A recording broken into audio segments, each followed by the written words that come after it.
Thank you for being here, Mr. Rollan Roberts. I'm glad that you agreed to speak with me.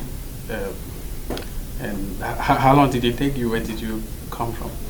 Flew in from Orlando, Florida, and so I had a direct flight in, and then I'll be flying out later today because my wife started having contractions 2 days ago with our first son. So don't want to be gone too long from her. And talking about your wife, how's she doing? Wonderful. Obviously, she has only passed out basically one time in her adult life, and it was during my announcement for president. Yeah, and that must have been scary because I saw you, that was in January. Yes, January 20th. And so you are there, you are trying to announce your presidential bid. She's there on your right side, and she begins to fall.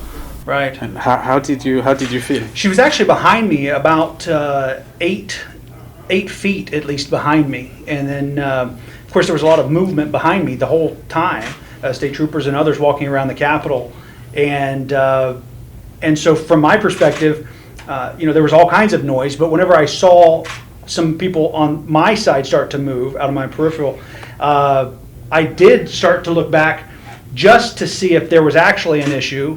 And then whenever I saw it was her, of course I was there. It took me 4 seconds to get there. Some people thought that was too long. Ironically, the flip side is, I said it's because they're used to reactionary leaders. They're not used to stable leaders who assess the situation. Is this a real issue or not? And then if it is, let's go full-fledged and solve it. I'll tell you, the flip side to that is, can you imagine a presidential candidate announcing his candidacy or leading the country, and every little thing that happens constantly be like, oh, shiny object, oh, there's noise over here, oh, this. I'm tired of distracted leadership running this country. And so you ended up on the cover of the Daily Mail. Yes. And they said you took too long, 4 seconds. Like that you could have, 4 seconds. stopped everything you were That's doing. right. Do you think you should have done that when she fell? Well, I didn't know that she had fallen because she was behind me, how far she was behind me. So actually everyone that was there thought it was handled marvelously. Because of the distance, because of the noise, there was no way to know unless I stopped every time I heard a noise behind me to look to see did something happen. But we have great doctors who had been with her. They were watching the whole time. They cleared her to even be a part of that event, and it was certainly a fluke thing. I think my son just wanted to let the whole world know he's coming. I think he's going to be a firebrand for America. I certainly hope he loves God and loves America. Okay, I'm great that she's doing great. But your presidential, when I ask people that I'm having an interview with you, most people ask me, Rollan, who? Mm-hmm. Like half of the country doesn't know who you are. Right. And how do you feel running for an election and everyone talks about Trump and DeSantis and they don't actually, what makes you believe that you have a chance? Sure. Well, a couple of things. I'm glad that they say Rollan who. I want them to ask that question. The flip side is I want them to learn the answer to that. Of course, even if it's meant derogatory, it is the right question to ask. Who is this person wanting to lead our country? I'll tell you, I have spent my life, and especially the last decade or so, not trying to be in the limelight, not trying to seek attention, not trying to be a social media influencer. My head has been down. I've been hard at work for America, helping humanity across the world, helping underprivileged people, entrepreneurs and so forth in America and in Africa and in other countries. So that's kind of been my focus. But I'll tell you, as it relates to Trump or DeSantis or others, that really to me is not the real issue. Ultimately, America doesn't want a rematch. Even the whole world and Americans look at this and go, after 4 years, you still don't have anything better than these two options. Like Americans want options. And I can tell you that even with some of the polls, Other is polling in second place. Trump at 62% or so. Other was at 19%, and DeSantis was at 16%, and everybody else under 5%. So I told him, I said, that's because you still haven't put my name on the polls, you know, and then you'll be able to take it off. But I firmly believe that America is looking at the lineup of candidates and saying no, no, no, no, no. And you know, the only new people getting in are other politicians. What does it take for them to understand America doesn't want a politician in office. We're tired of corruption. And I was watching one of your interviews yesterday, and you were saying that there are only two of you in the GOP running for president. And were you referring to yourself and who? I was referring to myself and Trump at the time. DeSantis is now in. He's running to be the president. No one else is. But here's the thing. Trump, I'm not going to question his love for God or America, but one thing everyone knows is that he loves himself more than either God or America.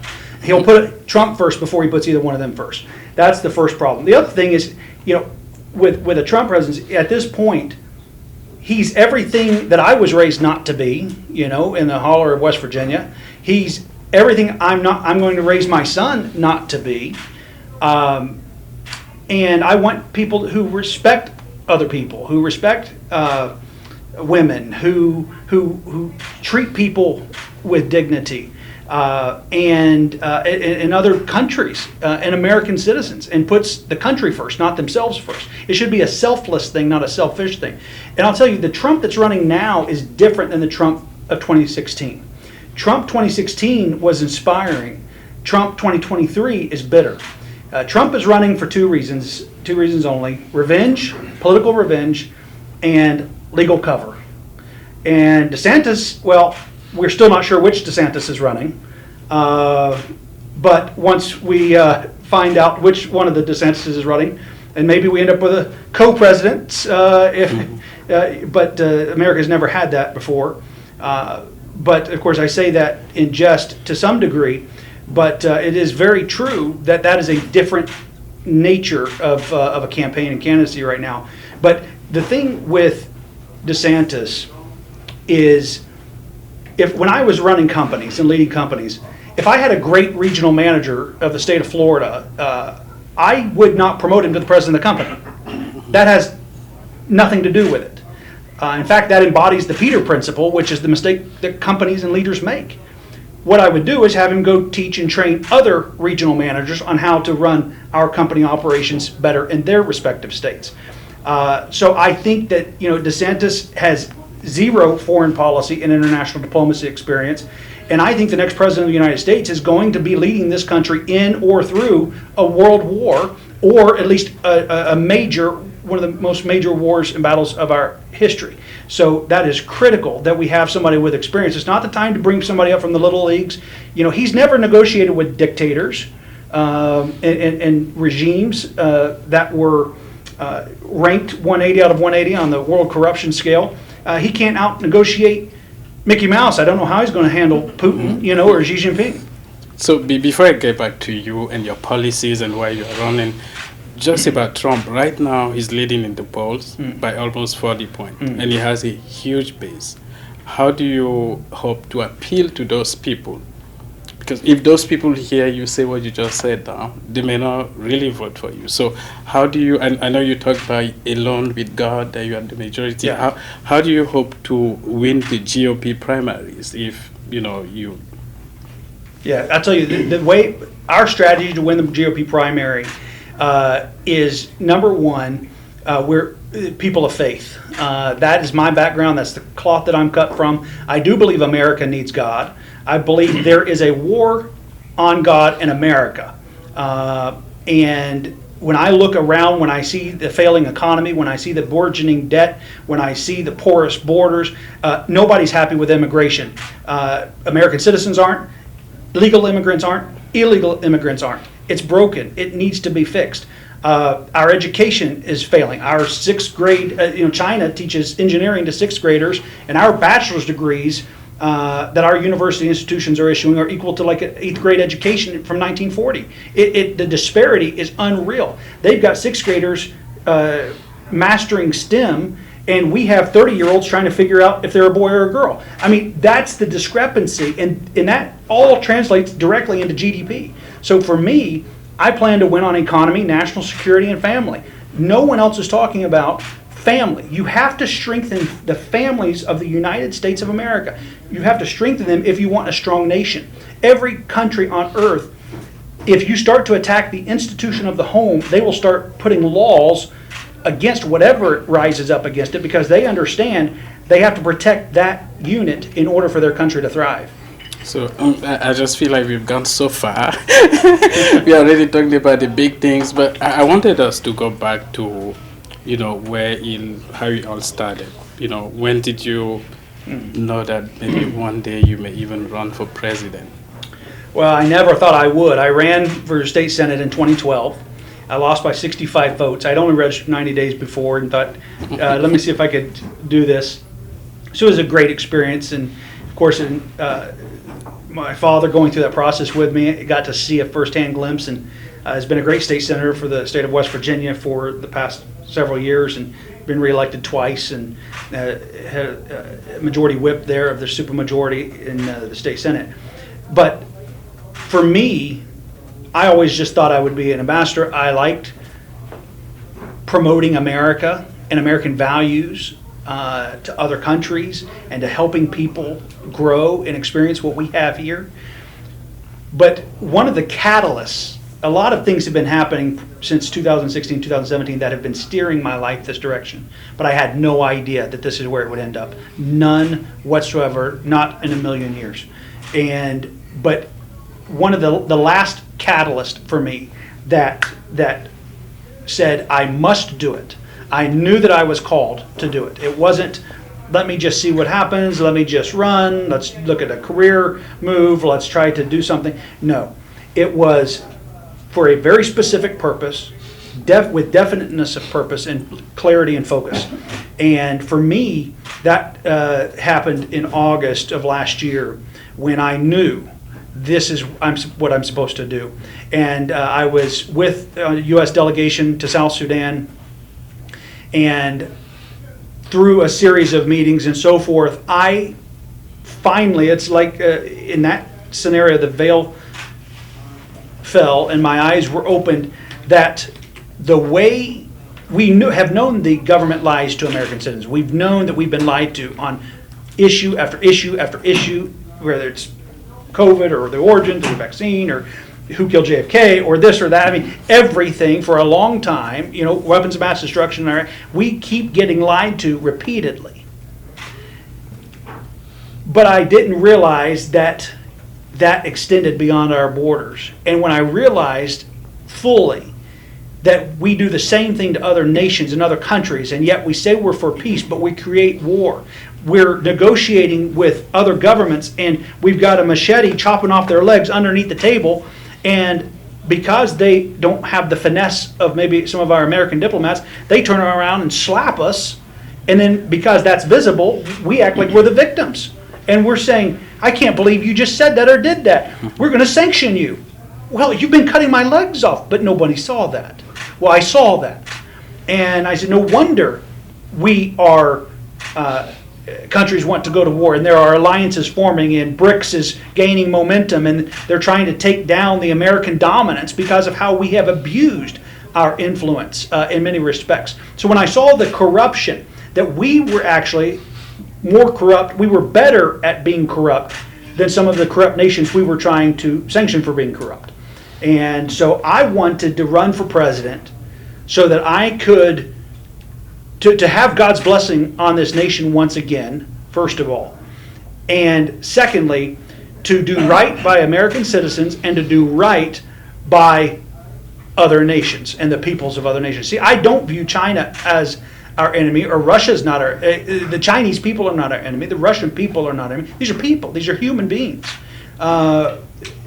It is ideology and that is a problem, and that we are at war with, of some of the regimes in these countries. And so you talk about God a lot, I watched one of your speeches where you talk about how you intend to win. There are 210 million people professing Christians in America. I need 90 million of them to win. They're the silent majority. Everyone knows it from every party. And so if they wake up, it's over, because they know that none of the current candidates, none of them, and there's not any on the potential candidate list incoming, that actually is one of them. There are people who pander to them, there are people who cater to them, but that it's the wolf trying to be the sheep, and so we're not worried about that. Also, there's 65 million Hispanics, and the Hispanic Latino community have declared me their candidate, their man. When?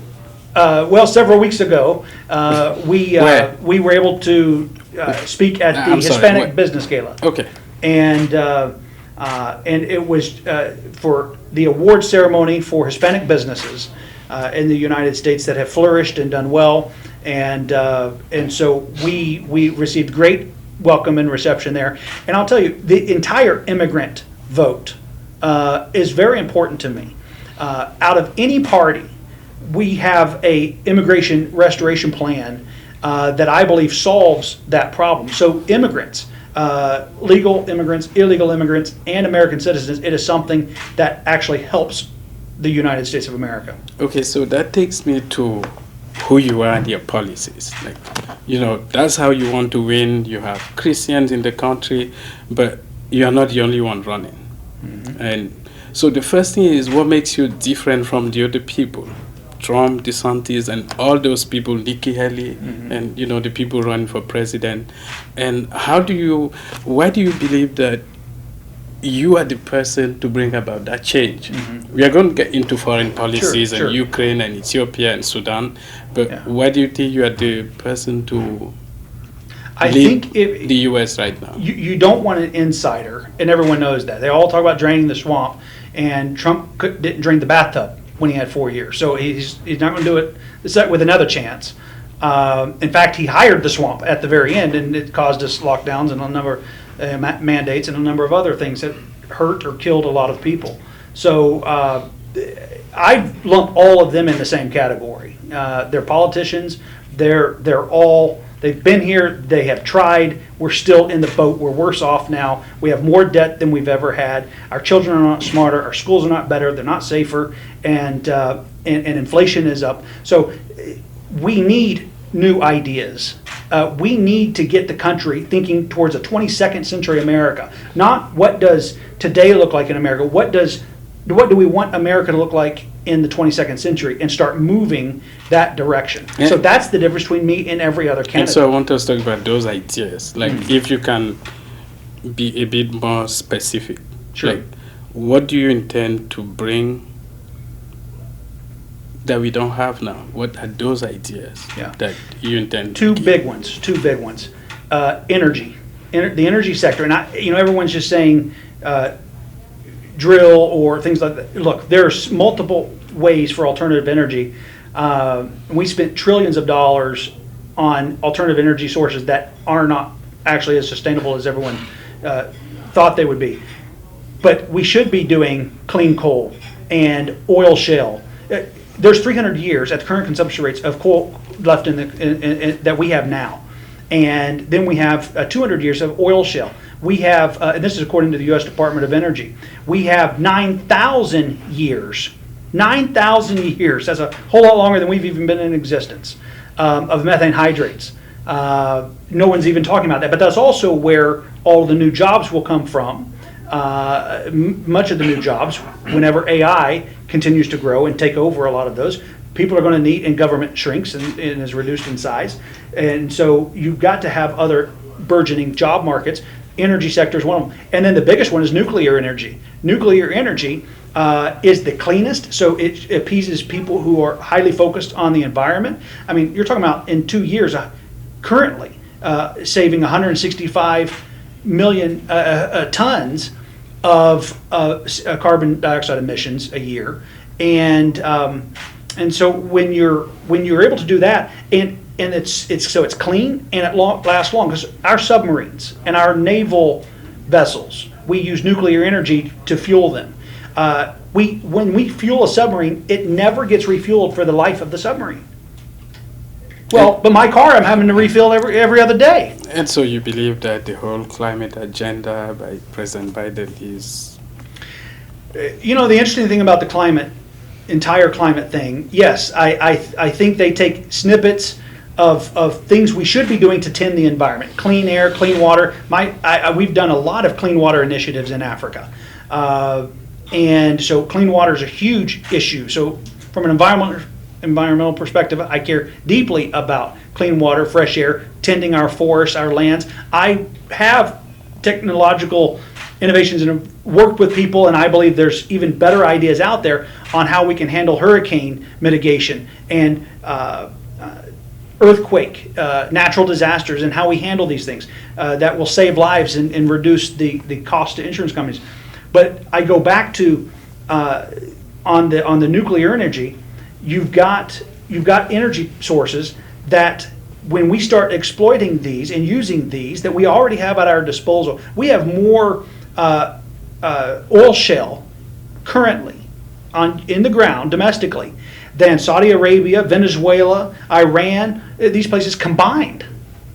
So why are we borrowing or buying when we should be selling? That's why I'm going to get gas to $1. That's how I'm going to get gas to $1 a gallon for people. And we'll get oil per barrel down to $20, $25 a barrel. That's huge. America needs to start being the lender, not the borrower. So what was the second big idea? I heard the first. Energy is one. The second one is education. Okay. Education. Look, this also plays into the economy. That plays into Social Security being funded, fully funded, but ultimately in paying off our national debt. I don't like the conversation around just are we going to reduce the deficit. I think that's a shallow conversation. My conversations that I have and want to have is how do we eliminate the national debt. We were debt-free at one time. There are countries today that are debt-free. There is a path to get there, and you can do it through selling our energy to the world, number one, which we have more than many of these countries combined, and that's how they generate all of their revenues, not even through taxation. They even pay their citizens because of how much money they get through this. And yet we have more, and with less population in some cases. So then you take education, and right now, as you know, education, we're failing kids, teachers are frustrated, parents are frustrated, and the system is taxed. Here's the thing. We need to look at having bachelor's degrees run simultaneous with the high school years so that when people turn 18, they graduate high school, they are getting either a bachelor's degree or a trade certificate if they go the vocational route, trade route, at the time of graduation. What's happened is we've had education creep over the last 70, 80 years where, people used to be done with school at 12 to 14 years old, and then if you got a higher education, you were still in the workforce by 18 or so, and we had shorter work expectancies at that point. And now, what we might do is extend the school day a little bit. It reduces the load on K through 12 teachers because they're working less, which helps with better pay at that point. And then you have the trades or the degreed courses that afternoon. But another advantage to them graduating at 18 with a bachelor's degree and extending a school day is because the work day extended, it used to end at 2 to 3 p.m. and it has extended over the years. So women are the ones mostly affected by the school hours. And so a lot of the unequal pay that is concerning, it's because of this 3 to 5 time frame. So if you extend the day, you allow women to even take higher paying jobs because they can better fulfill the responsibilities of the higher paying jobs. And at the same time, we reduce teen pregnancy, we reduce drug use and overdose and suicide tremendously because most of them are happening between 2:30 and 5 p.m. after school when they are unsupervised. So I think, and then the biggest shift with everything is now, instead of people waiting until they get out of college and then they take a few years off, travel Europe, and then find themselves at age 30 and decide what they're going to do with their life, now we have people entering the workforce at age 18. That's 12 more years of productivity per person. And when you look at the economic benefits of that, Social Security is fully funded, your national debt, even if it's $35 trillion whenever I inherit it, even with those numbers, would be paid off in 6 years. And so you are running as a GOP presidential candidate. And most of you guys are white and white men, and you need to appeal to the majority of the country, Yes. the brown and black and white people. How do you intend to appeal to those people who don't look like you? Well, it's a good question. For me, I appeal to them on the thing that unites all of us, and that is our faith in God. So 81% of Americans believe in God, according to the most recent Gallup poll. And I will tell you that unites, everyone can unite around that. As you start parsing out issues and you start parsing out demographics, obviously different people watch different TV shows. In business, we used to have market segments, and we would always, it was illegal, even in hiring, to obviously discriminate on any of these issues. So we learned how to find our target market, right? MBA courses study target markets. But for some reason in politics, that conversation is somewhere down the road, and they focus on the things we could never focus on in business. So first of all, we unite around our common objectives, which is a better life. The head of our Hispanic Latino caucus, either from Chile, and they're here came here for a better life. The people that we work with, and the Kenyans and Malawians and the Sudanese that are here, Ethiopians, Nigerians, Ghana. I can't leave Ghana out. I love our people in Ghana. We don't even worry about those things. We're not even looking at those things. When I'm trying to, as president, make America better for American citizens, that's what I'm trying to do. So there are disparities that need to be addressed. Prison system, prison reform. There are issues that affect different segments of people unjustly. Yes, so I was going to talk about those issues, because you need to appeal to black people and brown people, and the issues of discrimination, inequalities. What's your view of black people and inequalities, and how there's a lot of injustice from a lot of different groups, and now we're not only struggling with racism in America, and by the way, it's all over the world, but also we have what they call reverse racism and different aspects to it. But I think, the way I'm addressing the specific needs of different communities is, for example, prison reform. That inordinately affects the black community more than any other demographic. And part of the way I'm addressing that, twofold. First of all, through strengthening families. When you strengthen marriages and families, you cannot divorce the data on that subject, that 91% of incarcerated black men come from fatherless homes. You cannot get around some specific statistics like that. So what I want to do is help them in every home. See, it used to be taboo to get a divorce, right? And then now you can go any street corner in America and see, I can get one for $99, and a week from now, we got a clean start. And that was one of the main, in the top 5 reasons of why the Roman Empire fell. And so we have to strengthen homes, which strengthens the black community tremendously. That reduces the teen pregnancy and drug use. It reduces incarceration rates. And then I also say that really they're great entrepreneurs. A lot of the inner cities, when we would go in and do entrepreneur workshops, they're great entrepreneurs. And the reason I focused on inner cities was because I knew they knew how to be creative. They were innovative. If you gave them, 100 things they can't do, i.e. laws, they're going to find 20 ways around it. That's actually just a good entrepreneur, so right? Do you believe that black people deserve compensation? We see the issues in California, people saying that you should pay us for slavery. Reparations? No, no, because first of all, it has gone both ways for generations. Even in America, blacks owned slaves just like whites owned slaves, and I don't believe it on several reasons. I think we have to do right now. We're struggling getting America right now, much less paying for what's happened in the past. And I actually think that they have tried to do a semblance of reparations. I don't think it has been effective, but I think affirmative action, they meant well when they established it, but I think it has hurt as much as it has helped. I think it has kept a minority community suppressed. And I think there's other ways that they are suppressed, but there are also solutions to freeing them. And a lot of it is freeing them in their mind, saying, you can go do this. You have to, there are some systematic things that can be done. And then there's also the side where they have to know that they can.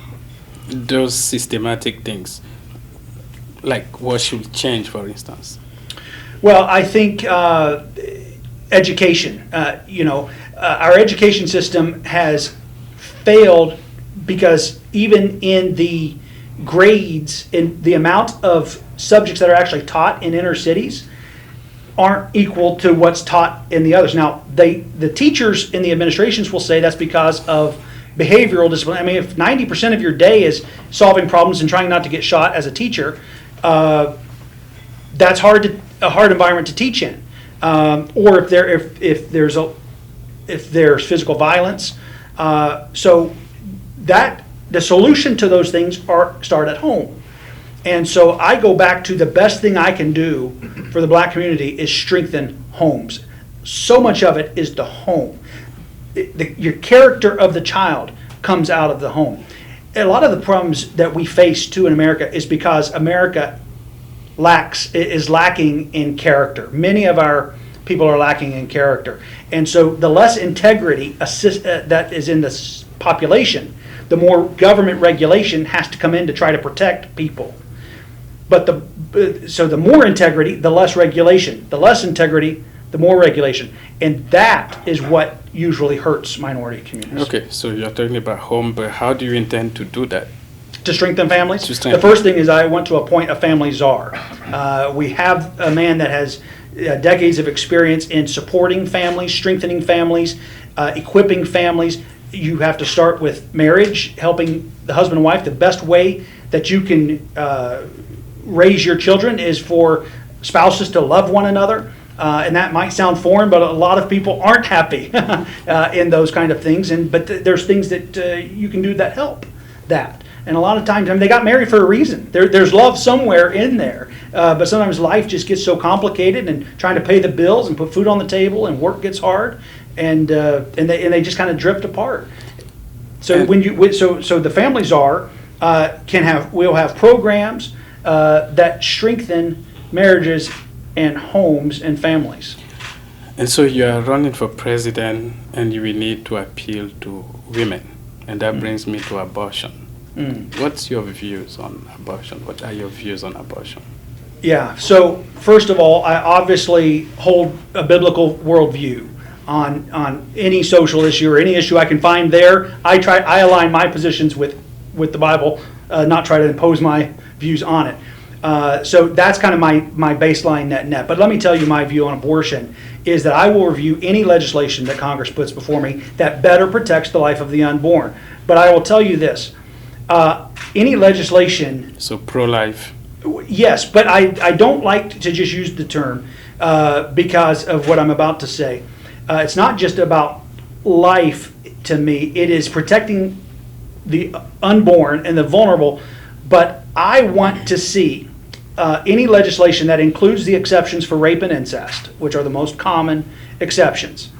I want the exceptions, if anyone triggers the exception clause, if we're going to take the life of the baby, I want to take the life of the perpetrator of death penalties.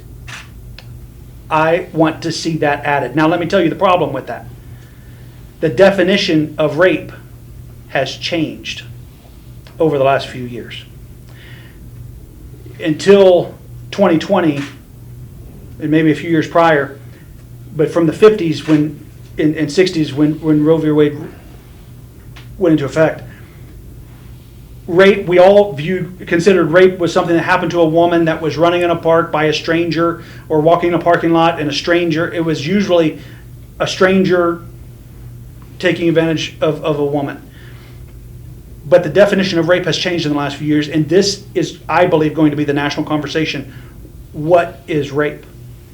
Because in the last few years, the definition has changed to unwanted penetration. Well, think about that. Who's to say? And when do you decide? So consensual or not, unwanted. It could be, so, and what we're seeing is that a vast majority of those claiming unwanted penetration is now, it's no longer by strangers, it's by people they have been romantically or physically involved with. And maybe they're on again, off again, or maybe even in a husband and wife relationship. Maybe one was in the mood and the other was not. And so there's unwanted penetration, and there's a baby as a result of that, and then they claim rape, and it's a spouse, a boyfriend or a lover. So I think that needs to be the conversation when you have the exception clauses, because I do want to see a life for a life. And don't you think that if it's worth aborting the baby for, it's worth aborting the perpetrator, the oppressor? Okay, so you're against abortion, but without exception, with exception. And you... I am for... Yes, I want to protect the life of the unborn. Yeah, so you're against abortion. Yes. Now, but I also understand and recognize there's going to be exceptions. We're not going to have legislation in this country. I can't foresee where no abortion is allowed under any circumstances except in protecting the life of the mother. And this is very personal to me because the Pfizer documents that came out said that their vaccine was 80 to 85% created abortion on demand, basically. It was 80 to 85% more effective than the abortion pill. We lost our first child, my wife and I, in the womb, probably due to that vaccine. So when there are a lot of other ways than just did someone abort, when you find out that things that were designed to protect or to support or help society was actually weaponized against, intentionally or unintentionally. And I think that varies based on who you're talking about. But yes, I am for protecting the life of the unborn. My wife's due any day, having contractions already. And, even she said people will say, my body, my choice, and she said, this baby has hijacked my body. I wish it was my body because I wouldn't do this, and I would feel different. But so that's her perspective. But what will you say to those who may tell you when you see the polls, last election, abortion won, and who will say if that's your position, you may lose a lot of women, especially people on the left? Well, I'm not going to pander to win an election. I'm not trying to run far, try to outdo anyone on the far. I'm not trying to outdo anybody. I'm not going, which is what they typically do during primaries, and then they move to the center during elections. To me, that's a fraud. And anybody who does that, all of America should say that you are disqualified because you are a chameleon. I can't trust you because I don't know what your positions are. If you're talking to them, you're going to have this position. If I talk to you, you hold that position. So my position is the position. Now, that doesn't mean you can't work with people. I'm not trying to impose everything on America. You can't write an executive order that just immediately does this. So I couch all that saying, the Congress of the United States is the one who will end up putting something on my desk. But I'm telling you what I would be looking for in that legislation to sign it would absolutely be something that I know it will have exceptions. But I want to see that if it is for rape or incest, and that's if they trigger the exception clause Yeah, and for rape or incest. what type of exception? Is it, 4 months, 2 months, 2 weeks, 6 weeks? Everyone talks about 6 weeks. They talk about the number of weeks, and that is a little bit more nuanced because babies' hearts start beating at different times, and I was not aware of that. It's not like all babies at week 4 start beating. And I do understand that most babies' hearts do start beating by 6 weeks. Yes, I like anything that is the tightest, the best way we can protect the life of the unborn. I do believe that. Look, I actually think, you're talking about connecting with women voters, I think every mother out there appreciates someone who's at least going to protect the life of the unborn. And then if an exception is triggered, that we're not just going to abort the baby, that we're going to actually solve their problem. You're talking about healing some trauma. That would do it. But I don't want to leave it there. The legislation has to include better support for new mothers. Once again, we are living this now, my wife and I'm telling you, they gave us a list of things insurance isn't going to cover that we have to cover out of pocket. Well, how is a new mother who can't afford to feed herself, who's wondering how in the world can I afford to have this child? What is she supposed to do? She can't even afford to have the baby, much less take care of the baby. So government, I do believe that we have to have, and by the way, if we put all the money we put into Planned Parenthood and other organizations that promoted the other side into actual women's health to help them have the baby, and if there was no cost involved to having a baby, and there was support for that mother ongoing, I think more women would actually choose to see it through.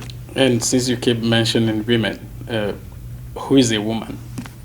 We're having that debate now where we don't really know, No, we know what a woman is. You know what a woman is. I know what a woman is. We know a man from a woman. This is the problem. And America's in a shadow war right now. That's my problem with some of my opponents that are fighting woke wars. I'm glad they're fighting woke wars. It's dumb. It's naive. You sound silly even having to say those kind of things, that there's two genders. I mean, that's common sense. Anybody around the world. I've had foreign dignitaries and leaders say, we hope you will build the wall, but not to keep people out so that your mental illness doesn't spread to our country. They really believe that. They don't want it to spread to them.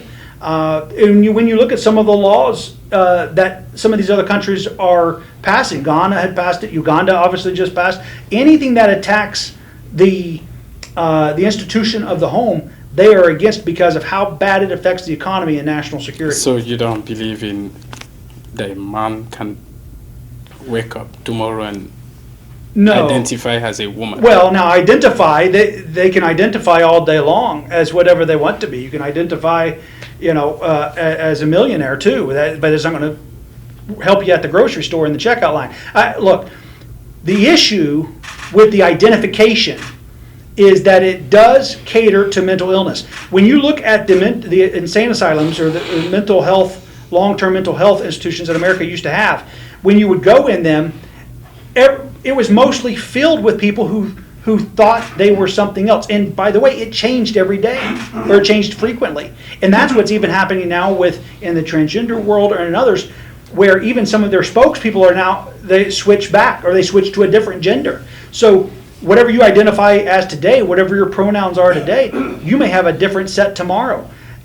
So I don't think you enable it. I don't think you support. I think you help people get help, the help that they need. So the question is, how do you intend to protect the LGBTQ community? There are millions of them in America. How will you be protecting them? Well, I have a lot of them that support me. Yeah, if you believe that many of them are mentally ill. No. I'm not saying people who lesbian, gay. No, not at all. Okay. I think it's a lifestyle choice that they've made, and they sometimes change their choices just like people. All people do. Men and women change partners. There's a lot of variance in that.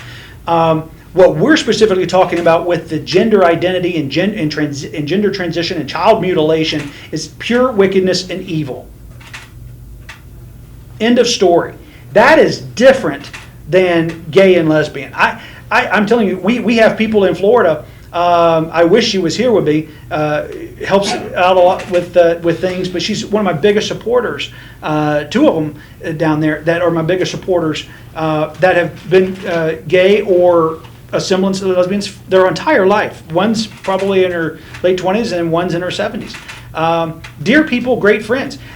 But what you'll find is a lot of people in the LGB world do not approve or agree with going after children, and especially with the gender transitioning. They don't believe that. These are separate issues. Now, the gender transition people want to lump themselves in with this because this is accepted, but even this group is saying that's not what we're about. We want to love who we want to love. We want to marry who we want to marry. We want to have sexual relations with who we want to have sexual relations with.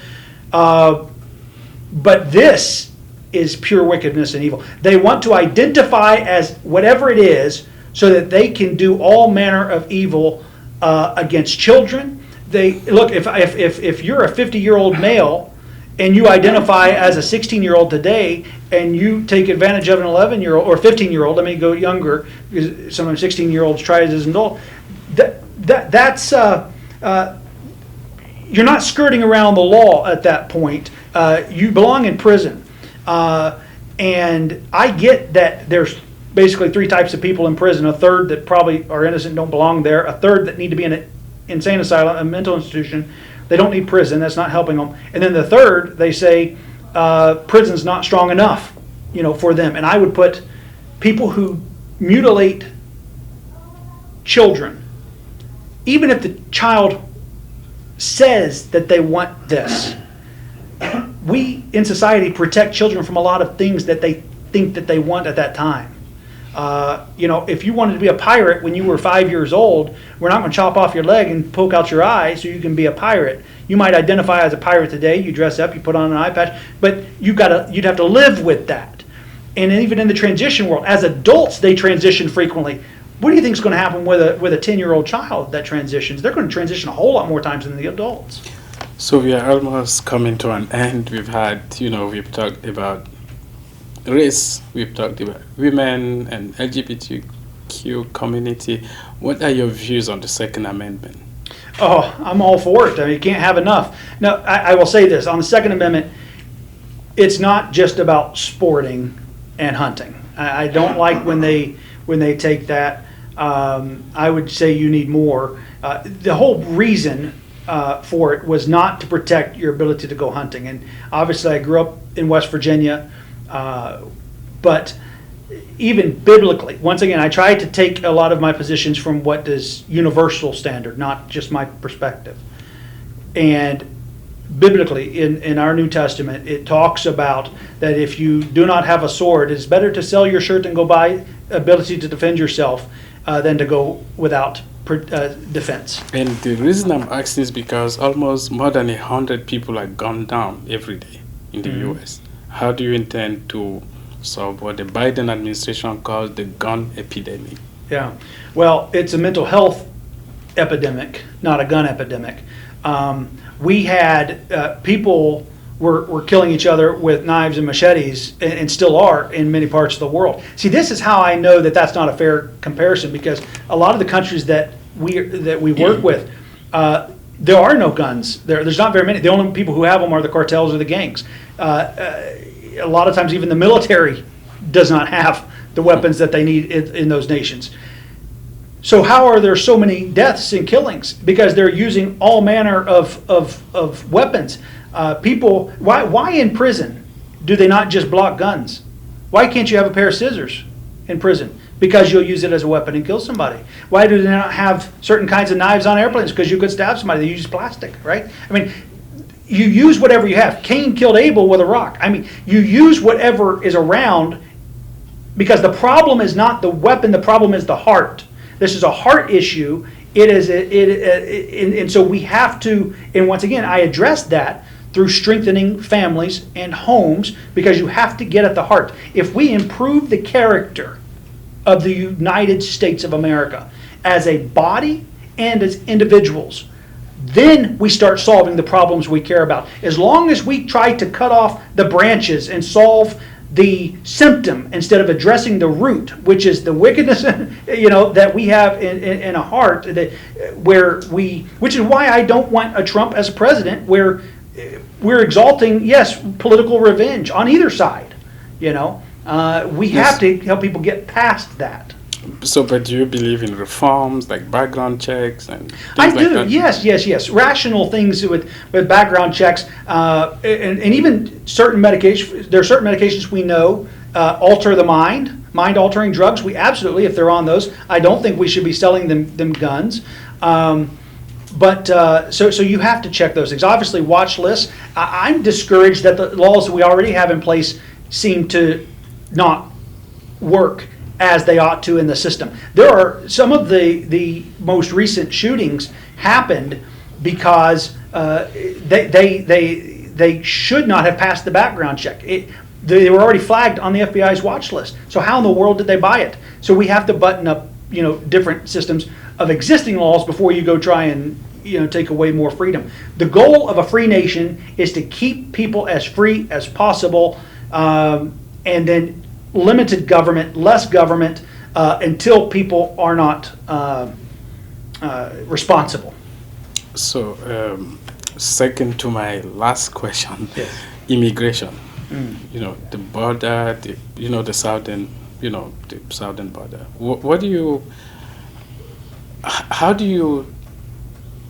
How will you describe the way President Biden has handled immigration, and how do you intend to fix it? Yeah. Well, I would describe how the current administration has handled it as a disaster, and how I plan to fix it is to seal the southern border by any means necessary. They're actually starting to even use the northern border, the Canadian border.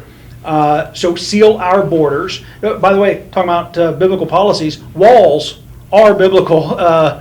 Proverbs, wise proverbs teach us that a person who can't control their own spirit is worse than a city that is without walls, because that makes a city or a nation vulnerable to attack. That's why countries, through all of human recorded history, have had secure borders. So we have to secure the borders, and my response is by any means necessary.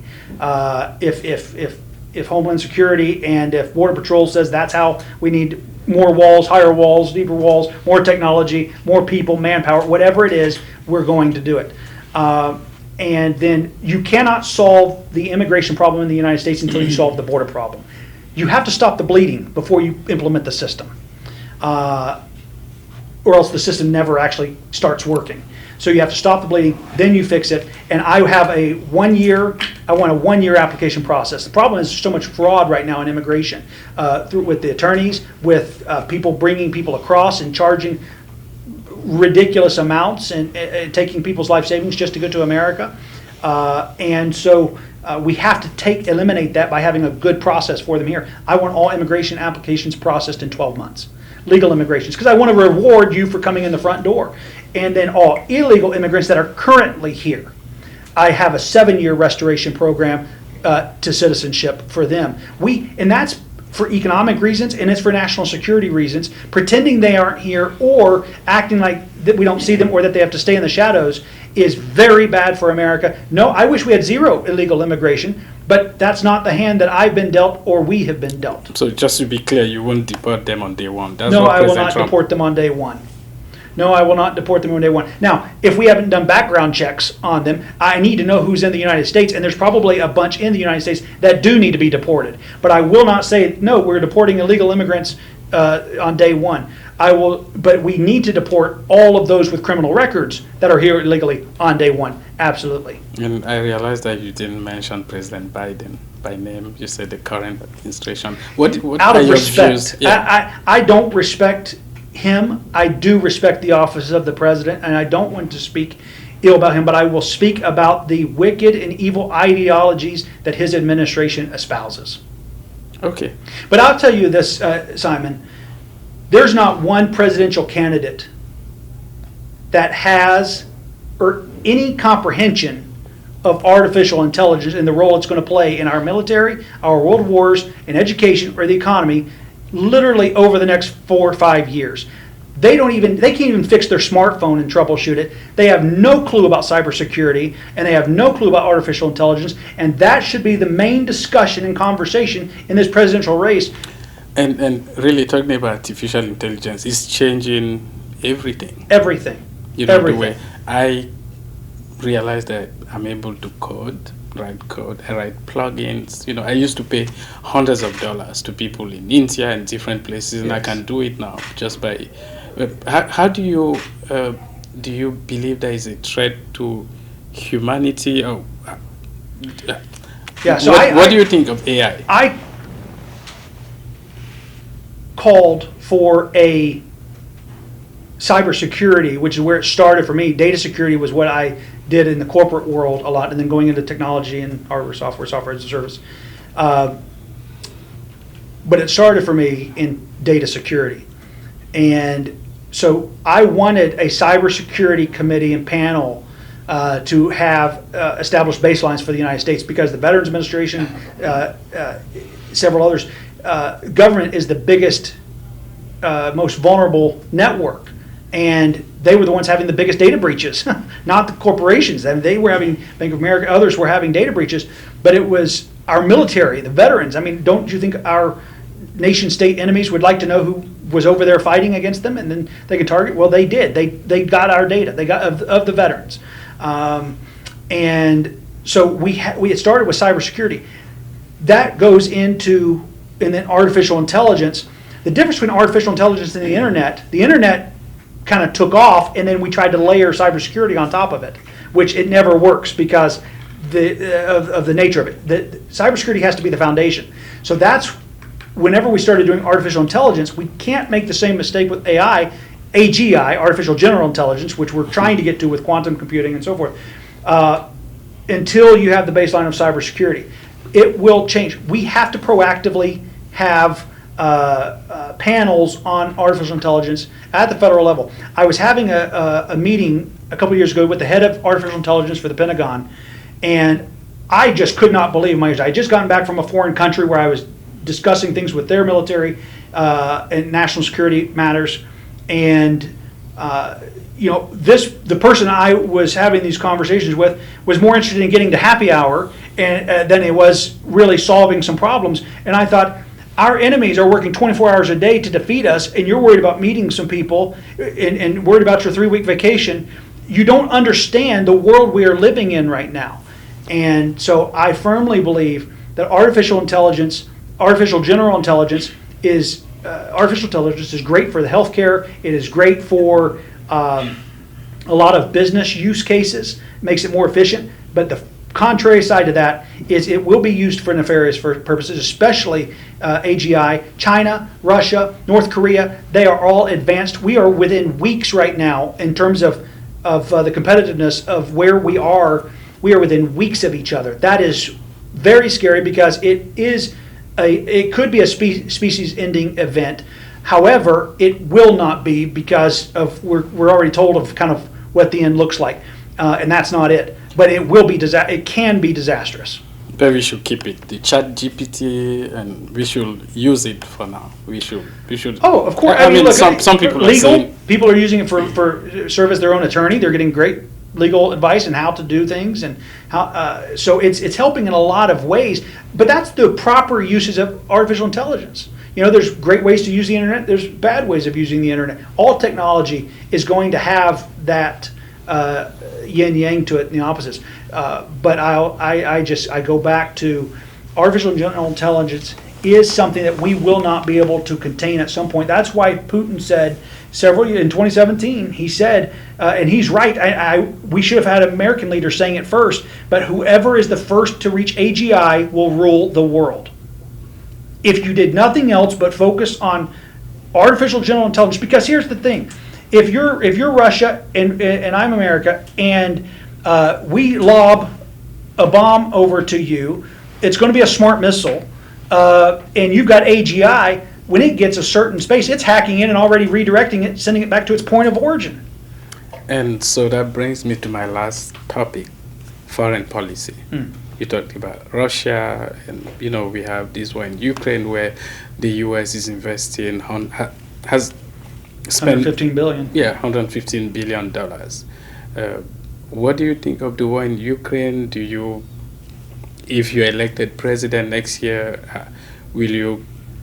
how will you resolve it? How will you bring the conflict to an end? Will you talk to Putin directly, or will you try to I'd be talking to Putin directly and Zelensky directly.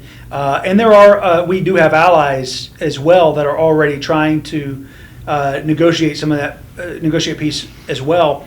And I was asked a couple weeks ago if I would be willing to help as part of the mediation process, just from the diplomacy background that I have. But, the bottom line is I want peace immediately there. I think we were sold, like I said, the government has lied to us about many, many things. Ukraine is no exception. That does not mean that I'm for or against Ukraine. It means I'm against being lied to. There are things you can do if you know what's actually happening, and then you can have the right solution to the problem. The problem is when you bring me a fake problem and I give you a real solution to that fake problem, but that's not the real problem, then you're not going to actually solve the real problem. That's the mess we're in today with Russia and Ukraine. If Russia went to Mexico and did on their border what we used Ukraine to do to Russia, we would have already absolutely obliterated all of Mexico, annihilated it. If they remotely did what we used the Ukrainians to do. Ukrainians can't sneeze without us giving them permission. They can't take a sip of water without us saying it's okay. They're not doing anything unless the U.S.